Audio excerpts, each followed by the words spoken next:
I think a lot of people, like this person's not here, which is obvious. So, yeah, no, there's only 4, and then we only have 1 reporter today.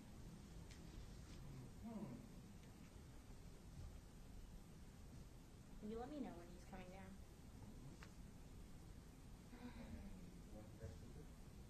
Yes.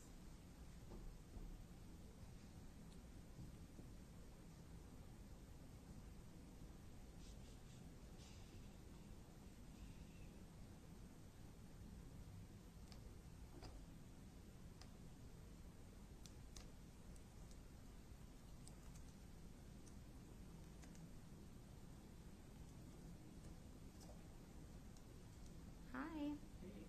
How are you? Good. How are you?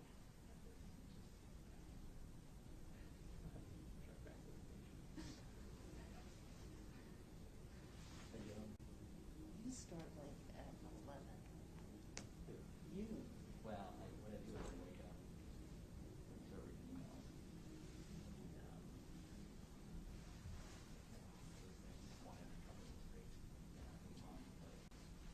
I'm so sorry. What is your name? Stacy Buck.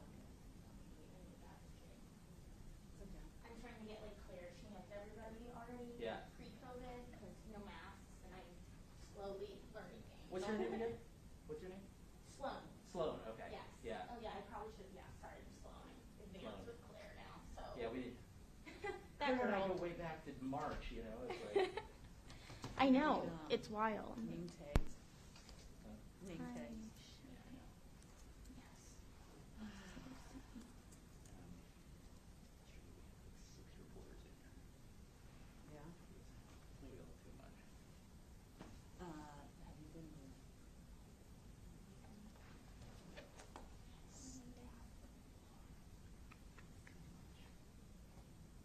Last one I went to, it was like, it's like, Do you remember early on in this, we were sitting right here and I had my old chair. She took a photo of it. now you have a new fancy one. I have a more upgraded one, but that was That is hilarious, guys. You are so. that was like half a lifetime ago. I think it's a little trickier, but you gotta put it in. Is that like an REI thing or something? No, I just got it on Amazon. I'm sure it's made in China.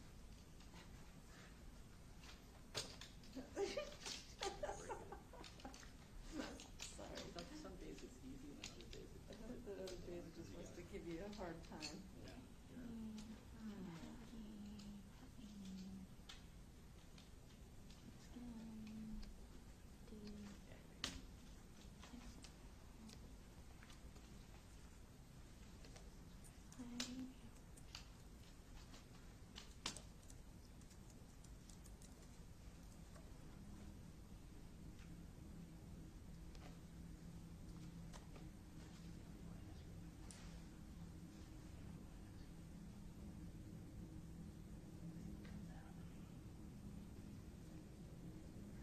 I think you're on it. I think it's going to be the hospital. That's what it is. It's, there are 24 beds left. ICU beds left.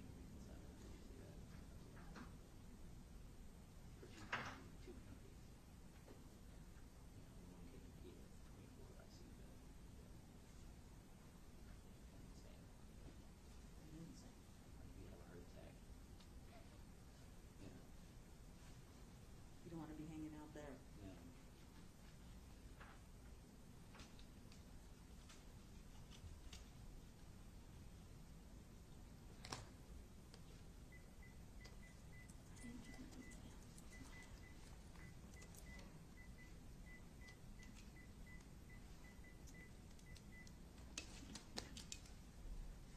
You are so good about sharing scripts. Like, every time I get one, I'm like, I did it. I'm sitting in my head. Well, I mean, I just, for months it was like, me and Craig covering this. I just kind of got a bit used to it, and it was like, it was helpful because you know, you wouldn't this graphic already. showed you the graphic already, right? Yeah.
Yeah.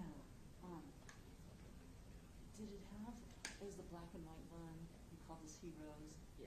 Yeah. I just call, 100 hospitals, including these local ones, have Yeah.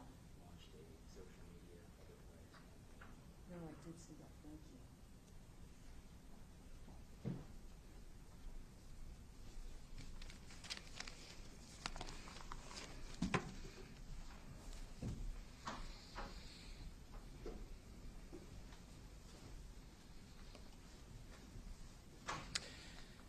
Good afternoon, everyone, and welcome to the COVID-19 update for Thursday, November 19th. Dr. Ezike and I are joined today by Dr. Kamal Singh, an infectious disease specialist with North Shore University Health System, who has worked hands-on to care for hospitalized COVID patients since the beginning of this pandemic. Tomorrow will be the first day of our statewide Tier 3 mitigation efforts. Outside of things you have to leave home for, like school, work, and groceries. We're asking everyone to stay home as much as you can. This is a temporary thing that we can do to reduce the spread of this virus in our communities. That will give our healthcare workers some relief and ensure that there will be hospital beds and doctors and nurses available for emergencies. One thing you can do to further assist our hospitals is to donate blood. Fewer people than usual are giving blood during this pandemic, yet there are still patients in need of transfusions, including those who need surgery, are undergoing cancer treatments, have chronic conditions such as sickle cell, or for those who experience accidents or trauma. Blood collection is especially low around the holidays in normal times, and then add a pandemic on top of that. We need your help. As you all already know, here in Illinois, the state has provided contact tracing grants to the 97 local public health departments, where they are in charge of their counties and cities' contact tracing efforts for COVID-19. The advantage of this localized approach is that it allows neighbors to reach out to neighbors, offering localized services and answers for those who are isolating in their communities. In that same spirit, we'll be bringing on a network of pandemic health navigators, community-based organizations tasked with connecting those who are infected or exposed to COVID with critical services and resources such as meals, medicine, mobility assistance, mental health resources, supports that are especially vital during isolation and quarantine. These navigators will be especially important for our most vulnerable populations. Among other things, these organizations will do everything from assisting with public benefits applications to supporting health literacy, from combating COVID rumors and myths to promoting everyday preventive actions. Whatever it takes to reduce the disparity in outcomes shouldered by marginalized communities in this pandemic. I'm proud to announce today that we're sending $60 million in funding out the door to our 2 regional coordinator organizations. They, in turn, will award grants to community-based groups who do this work on the ground. These grants will cover the entire state except Cook County and Chicago, both of which directly receive funds from the federal government to manage local programs of their own. OSF Healthcare System, already a great partner to the state in our COVID-19 telehealth program, will coordinate this work in our Restore Illinois Region 1. And the Illinois Public Health Association, with a special focus on federally qualified health centers, will coordinate efforts in Regions 2 through 9. Both organizations will be bringing on numerous local partners to support those who need assistance. They will also help us reach some of our most at-risk groups in this pandemic. That includes rural communities, Black and brown communities, elderly residents, people at or near the poverty line, undocumented immigrants, people experiencing homelessness, LGBTQ individuals, people with disabilities, disconnected youth, people with limited English proficiency, really anyone who has few existing support mechanisms that could benefit from a little help navigating this pandemic, because nobody should have to go this alone. Through this partnership, these groups will receive direct funds from our regional coordinators for additional hiring. So we'll be creating jobs while we're addressing our public health challenges.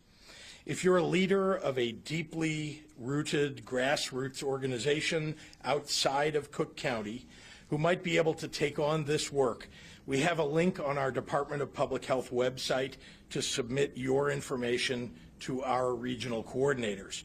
Just visit dph.illinois.gov/COVID-19. And you'll find on that website the Regional Health Navigator Interest Form under the Contact Tracing subheading. These groups will be part of our Illinois Contact Tracing Collaborative, so they can also assist our local health departments with their contact tracing workload in times of surge.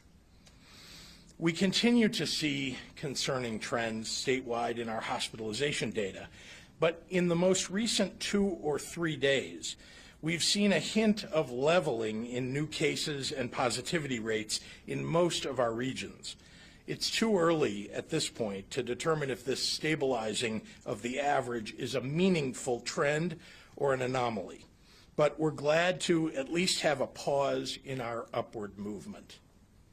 That doesn't mean, of course, that our work to slow the spread is any less important. These numbers are still extraordinarily high, and today's new cases won't show up in our hospitalization data, which are still trending poorly, for a number of days, maybe even a week or more. Let's take these next few weeks, and really commit to making a change for our healthcare workers, for our neighbors, for ourselves, and for our families. And while we know it's in part all of these concerns that are driving an interest in testing, I'm proud that here in Illinois we prepared our testing infrastructure for a surge and are seeing the results of that work now, with our testing reaching record heights.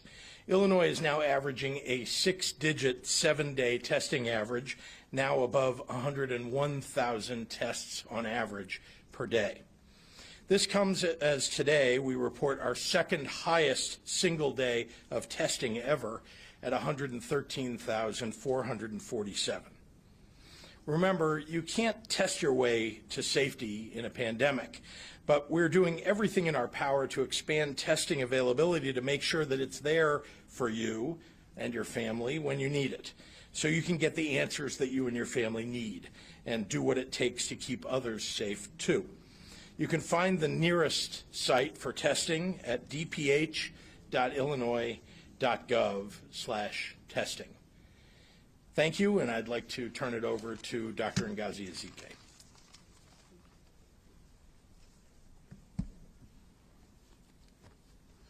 Good afternoon, everyone. Every day we provide the number of tests that were reported in the past 24 hours. And as the governor just mentioned, today more than 113,000 tests have been reported for a total of almost 9.5 million tests since the beginning of this pandemic. And we've been seeing the number of tests steadily increase, which is great. And I want to encourage everyone to continue to pursue testing. It is through testing that we actually identify who has the virus and identify individuals who may have been exposed so that they can quarantine and prevent further spread. However, as the governor just mentioned, I have to remind you that if you've been in close contact with someone who has tested positive, you do need to quarantine for the full 14 days. Getting a negative test result at day 4 or day 6 or even day 9 does not mean that you no longer have to quarantine for the remaining days to make 14. It can take in some instances up to 14 days for the virus to express itself in an individual and register a positive test. So even if you got tested every single day from the date that you were exposed, you could receive a negative test on day 1, 2, 3, all the way up to day 10. But then on day 11, you could test positive then. And that's the reason that we say that you have to maintain this quarantine. Of course, we know that most people will show up positive earlier, but we don't want to take that additional risk. If you've been in close contact with someone who has tested positive, please quarantine for that full 2 weeks. I've been hearing people talk about wanting to get tested in advance of the Thanksgiving holiday, hoping that if they test negative, that means that they're good to go and okay to gather with friends and family, including their elderly relatives. That only works if you haven't exposed yourself to anyone in the 14 days from when you got tested to when you meet up with your friends and family. So when you are around other people, you can be exposed to the virus at any time. So while I do want to encourage people to get tested, just remember a negative test does not get you a free pass to celebrate Thanksgiving in person. The safest way to celebrate with your loved ones and your cherished elderly relatives is to do it virtually. Today we are reporting 14,612 new cases and 168 additional deaths. That includes 30s, individuals in their 30s, 40s, 50s, as well as individuals over 60. This brings the total number of cases in Illinois to 621,383, and the number of deaths to 11,178. Overnight, 6,037 individuals were in the hospital with COVID-19. Of those, 1,192 were in the ICU, and 587 were on ventilators. My fear is that the number of cases, hospitalizations, and deaths will spike even further in the weeks after Thanksgiving because people spent that holiday together, mixing households. I don't want anyone to have to look back and say, if only we didn't have people over for Thanksgiving, such and such, or so might still be here for New Year's, or Christmas, or Hanukkah, or Kwanzaa. 2020 is definitely a year like no other, and as such, this Thanksgiving holiday has to be celebrated like none other. But it's not forever. I'd like to remind everyone that this is a time-limited sacrifice. The more we can reduce the spread of the virus now, then when a safe and effective vaccine does come out, and it looks like it may be coming soon, the quicker we can then get back to normal. Please, let's do what we know is right. We're almost there. Celebrate in person with those in your household and virtually with others, and we will look forward to much normal celebrations in the years to come. Thank you. Hola y buenas tardes. Cada día compartimos la cantidad de pruebas hechas en las últimas 24 horas. Hoy se reporta más de 113,000 pruebas hechas, para un total casi de más de 9.5 millones de pruebas aquí en Illinois. Hemos visto la cantidad de pruebas aumenta frecuentemente. Eso es buena noticia. Quiero animar a la gente que se hagan las pruebas para COVID-19. Las pruebas identifican dónde está el virus y a las personas que pueden haber estado expuestas para que puedan ponerlas en cuarentena y evitar una mayor propagación. Sin embargo, quiero recordar a la gente que si ha estado en contacto con alguien que dio positivo en la prueba, debe ponerse en cuarentena durante 14 días completos. Obtener un resultado negativo en la prueba después del día 4 o el día 6 o el día 10 no significa que ya no tenga que ponerse en cuarentena. El virus puede tardar hasta 14 días para entrar al sistema de una persona y registrar en una prueba. Si se hace la prueba todos los días después de la fecha en que estuvo expuesto, podría recibir un resultado negativo todos los días, de 1 a 10, pero el día 11 la prueba será positiva o también podría ser al día 14.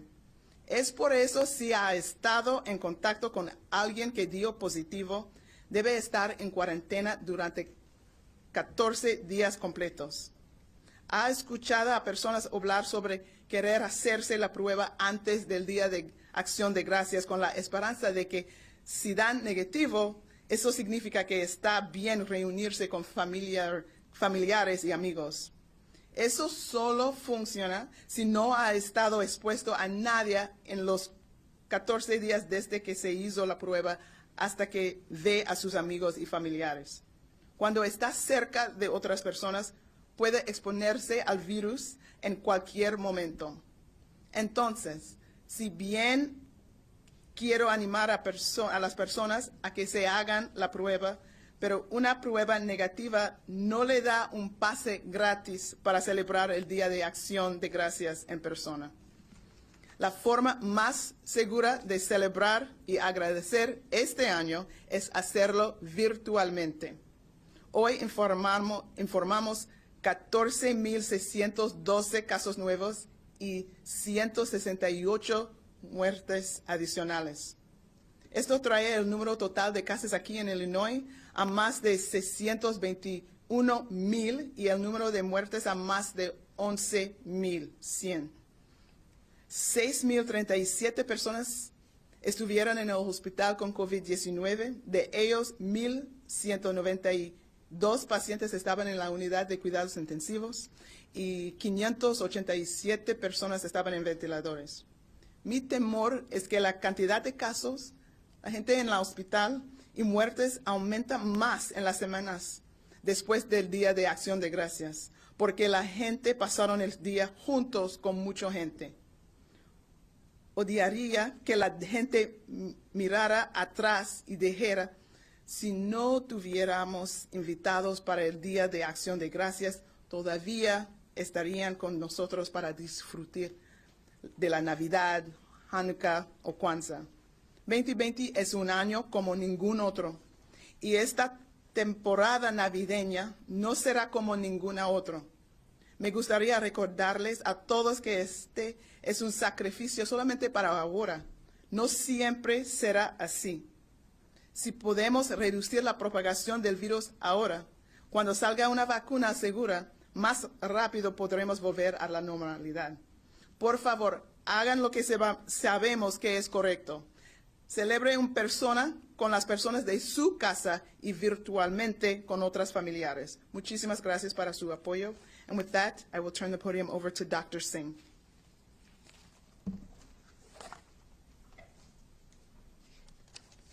Thank you, Governor Pritzker, Dr. Ezeki, for inviting me to be here today. Again, my name is Dr. Kamal Singh, and on behalf of all of my colleagues at North Shore University Health System, we'd like to thank you for your leadership in these very difficult times. I've prepared a short statement on 3 important points. The first is healthcare capacity and healthcare workers. Let me begin by clearly stating that our hospitals and staff, including hospitals around the state and country, are close to a breaking point. At North Shore, we admitted our first COVID patients on March 8, and since then, we have not stopped. I will segue for a moment and mention that the first cases that we had was a wonderful older couple that had just returned from an overseas holiday with COVID symptoms.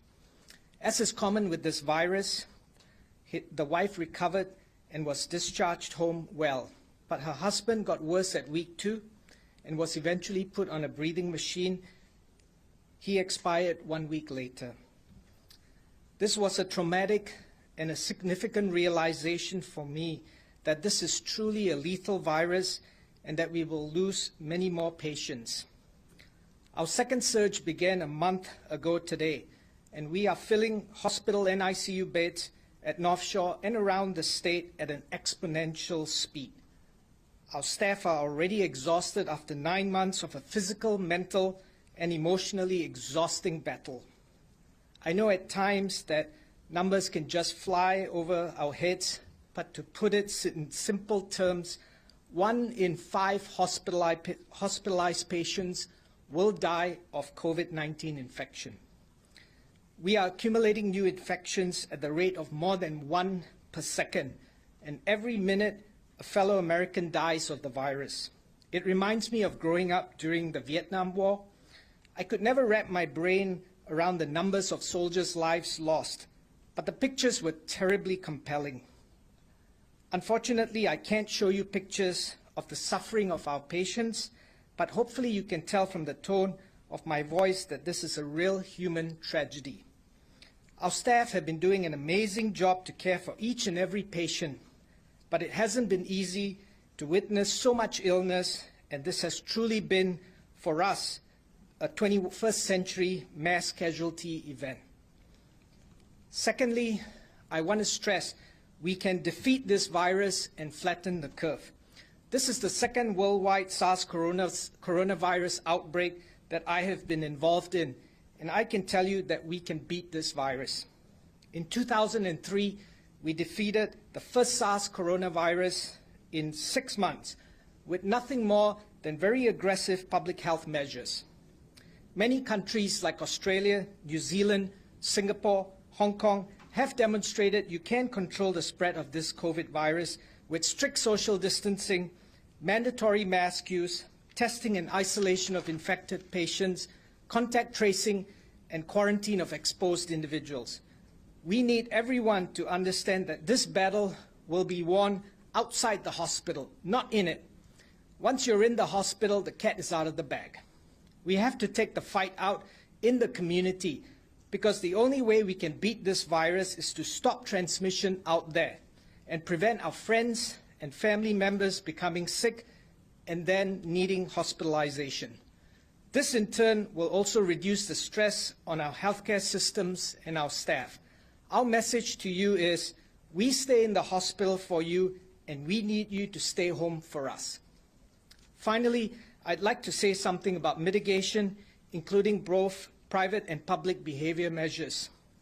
I think I speak for my fellow healthcare workers and our public health experts that the new Tier 3 mitigation measures that the Governor has announced are absolutely needed. But the Governor can only help modify our public behavior by limiting customer capacity in stores, gyms, closing indoor dining, and recommending work from home. These are common sense measures, and they work, because we were able to bring down our positivity rate to 2% after the first wave. But we will also need to change our private behavior, because a lot of transmissions are occurring at birthday parties, weddings, and family gatherings. This is especially important as we approach Thanksgiving, and it's critical that we make our bubble smaller and only celebrate with our immediate household members. Instead of focusing on inconveniences, let's focus on bringing down our case positivity rate to very low single digits. Because once we get to that goal, we can again safely open up businesses and return to a more normal life. That's the way I would view these restrictions. So let me reiterate, there is no such thing as a casual gathering. Each one has consequences. Thank you again. Let me now turn it back to Governor Pritzker. Thank you very much. Thanks, Dr. Singh. And before I take questions,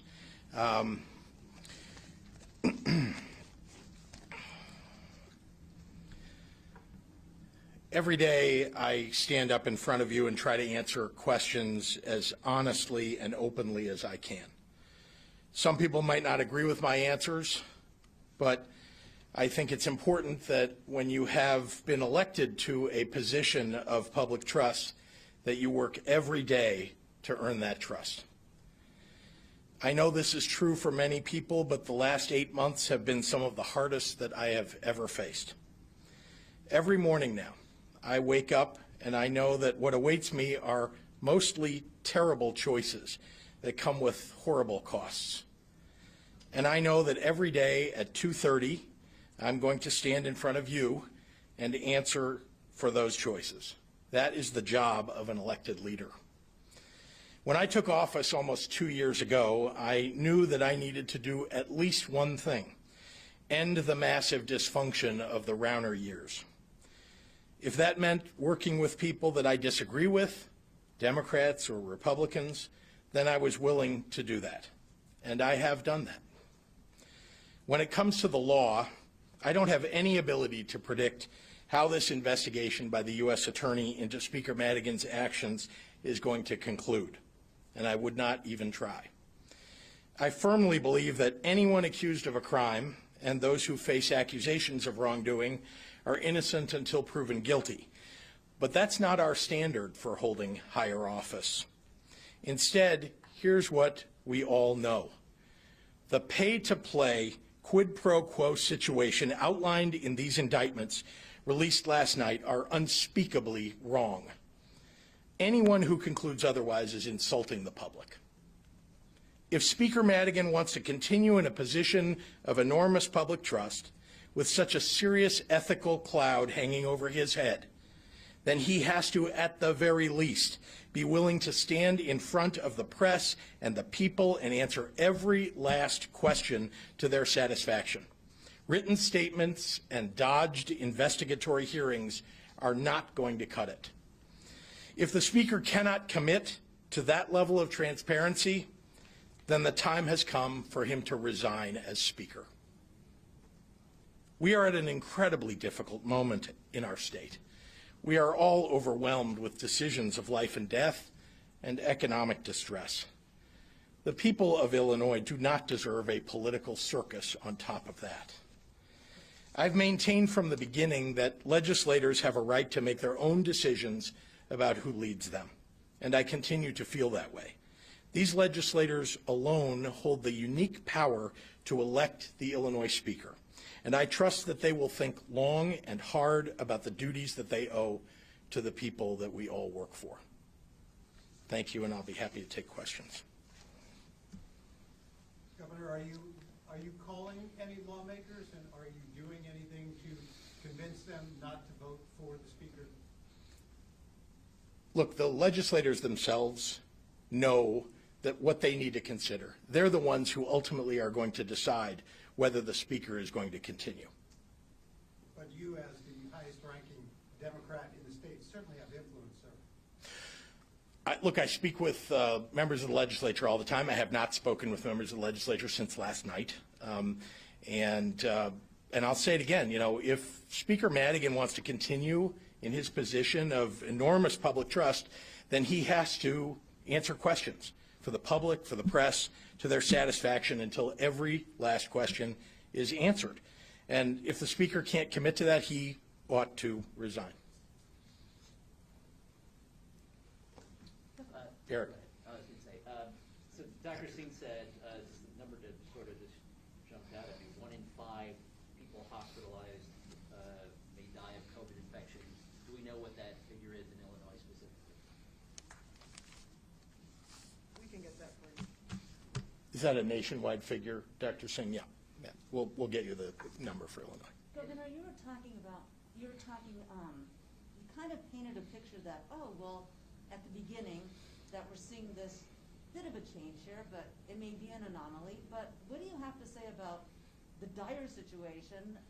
By our calculations, hospitalizations nearly have doubled since the beginning of the month. So that seems like maybe not, you know, that's a dire situation. It is. I don't mean to suggest that we don't have enormous challenges ahead.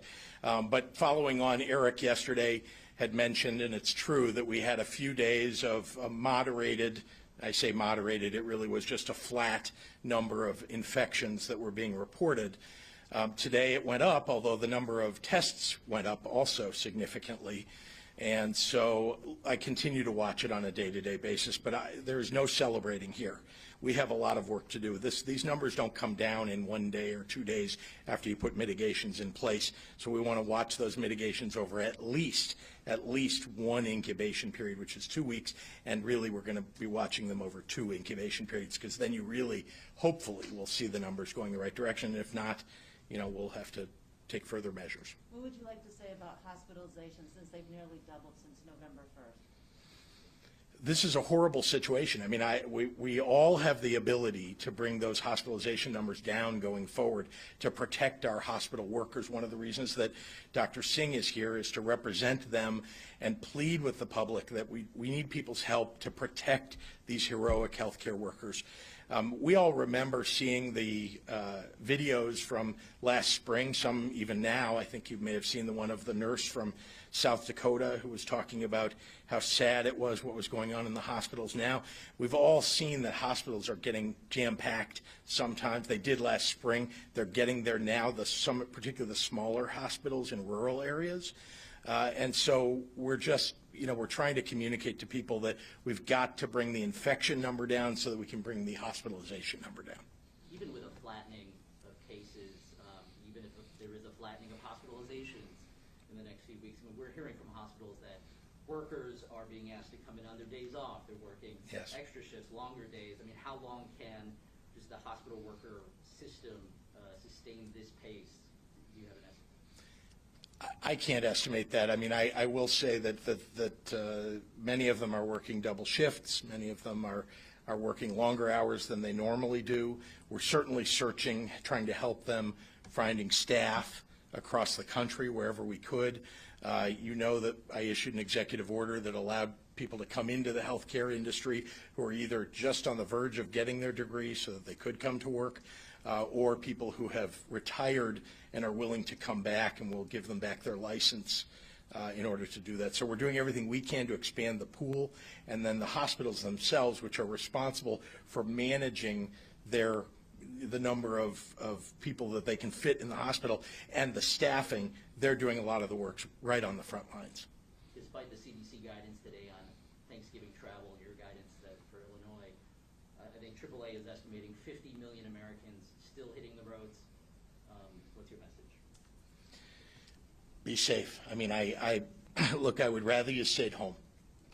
We all would rather that you stayed home. The people who are planning to hit the road to go visit somebody for Thanksgiving, it is much safer if you would do it over Zoom just this year. Just this year. I really believe that we have the opportunity with the vaccines that are coming and with the treatments that are coming, that next year will be so much better, that we'll be hopefully back to where we were last year, where people could feel safe going to their Thanksgivings together. But just for this year, please stay home.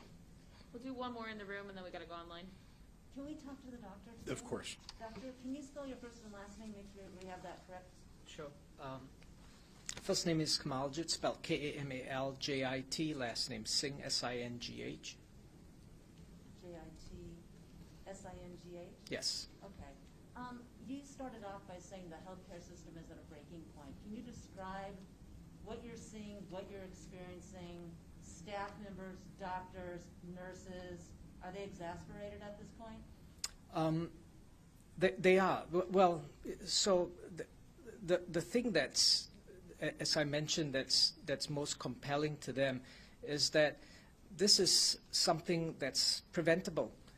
It's a public health emergency. So, if you maintain your social distance, if you wear your mask, wash your hands, avoid the crowds, you can actually prevent this infection from occurring. And if you can prevent it, you stop yourself from getting into the hospital.